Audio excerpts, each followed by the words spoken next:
যত ইস্তেগফার হতে পারে এর মধ্যে সবচেয়ে শ্রেষ্ঠতম ইস্তেগফার নাম কি? কথা কন।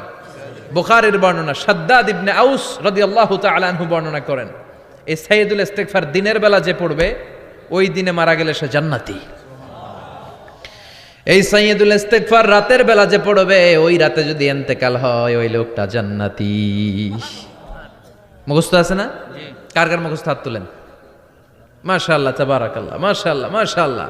আর যাদের নাই তাদের হোমওয়ার্ক, তাদের আল্লাহুম্মা আনতা রাব্বি লা ইলাহা ইল্লা আনতা খালাকতানি ওয়া আনা আবদুক ওয়া আনা আলা আহদিকা ওয়া ওয়া'দিকা মাস্তাতা'তু আউযু বিকা মিন শাররি মা সানা'তু আবুউ লাকা বিনি'মাতিকা আলাইয়া ওয়া আবুউ লাকা বিযামবি ফাগফিরলি ফাইন্নাহু লা ইয়াগফিরুয যুনুবা ইল্লা আনতা।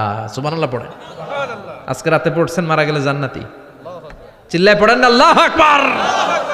এজন্য বিশ্বনবী বলেন, আমার আগের গুনাহ মাফ, পরের গুনাহ মাফ, তারপরেও প্রতিদিন আমি 70 বার তওবা ইস্তেগফার পড়ি। আজকে থেকে পড়তে রাজি আছেন তো? বেশি বেশি ইস্তেগফার পড়া যাবে না? একটু প্রাণ খুলে, দিল খুলে আওয়াজ করে পড়েন তো আস্তাগফিরুল্লাহ। আর জোরে পড়েন আস্তাগফিরুল্লাহ। আবার সবাই পড়েন আস্তাগফিরুল্লাহ। সব সময় তওবা ইস্তেগফার যারা পড়ে তাদেরকে পছন্দ করে কে? ইসলামিক লাইফ, জীবন গড়ুন কোরআন সুন্নাহর আলোকে।